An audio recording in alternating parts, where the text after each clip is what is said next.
The ideas stated in this video are mere opinion and not real facts. You may or may not agree with what is said here. Now that that's out of the way, enjoy the video. P.S. We apologize in advance for the randomness.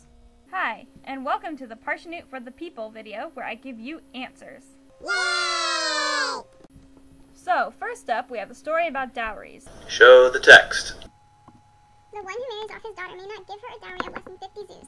If he agrees to bring her in naked, the husband may not say, "When she comes into my house, I will clothe her in my clothes." Rather, he must clothe her while she is still in her father's house. And so too, the one who marries an orphan girl may not give her less than 50 zuz. If there is enough in the keys, they provide her according to her kavod. Questions? What's a keys? Good question. What's a keys? A keys, as said by Rachba, is the sack for the tzedakah fund. Does that answer your question? Yes, thanks. I have another. What does kavod mean? They say, provide her according to her kavod. What does that mean? Well, in my opinion, this is a guideline for the tzedakah collectors. Roll the clip. They need to have enough money to provide for everyone who asks. Here, kavod means that the tzedakah collectors must give her as much as they can while still having enough to provide for other people in need. Ah, I see. So the they here means the tzedakah collectors? In my opinion, yes. So then, who is he when they say he should give no less than 50 zuz? Roll the clip. He refers to the individuals in the community. The text is specifying how much the individuals should give to the tzedakah collectors to give to the orphan girl. Ah, I get it now. Thanks. Yay! No problem.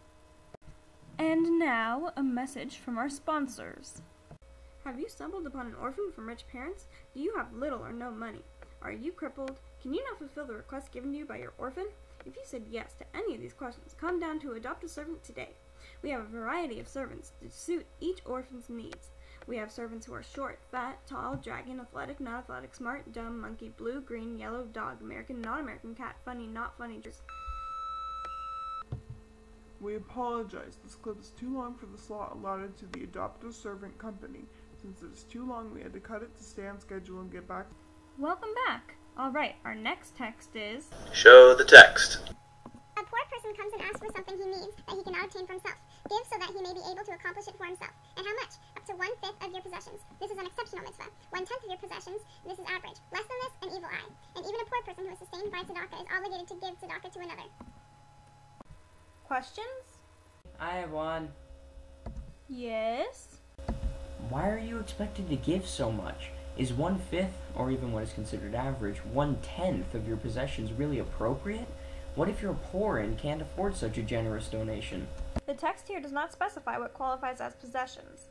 I believe that time can be a possession. In this case, anyone, including poor people, can give back to their community in some way. If a poor person asks another poor person for help, Hey, can you help me get some food? the other person can help them out by giving up some of their time to help this person find a homeless meal or shelter. Sure, I know this great place where they give food every Saturday. And lucky us, it's Saturday. In this way, giving up 1/10 of your possessions to those in need does not seem like as much of a burden. Even so, time is precious, and giving up some of it to help another is wonderful. Does that answer your questions? Yeah, thank you so much. Yay! We'll be right back after these messages. Don't go away. In a town not so close to yours lives a man you probably do not know who has a power no one has ever heard of and has a name that no one knows. This is Andy. Andy gives 1/5 of his possessions to the poor when asked. He is an exceptional tzedakah giver. We love him for it. He has the happiest life of anyone. This is Sue. Sue gives 1/10 of her possessions to the poor when asked.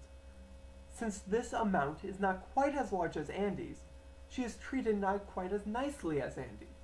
However, her donations are average, which is neither good nor bad. This is Rick. He gives only 1/11 of his possessions to people in need. This is bad. People like this need to be shown that this is a horrible thing to do.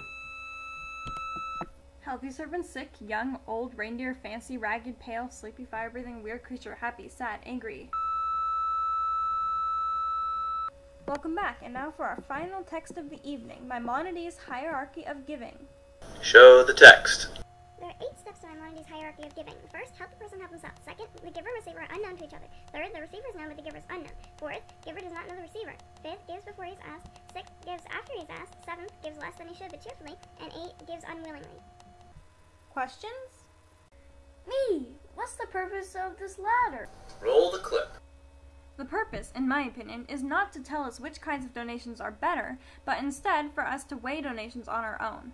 Some people spend time thinking, well, I think that the 4th step should be higher than the 3rd step, or the 5th step should be higher than the 4th.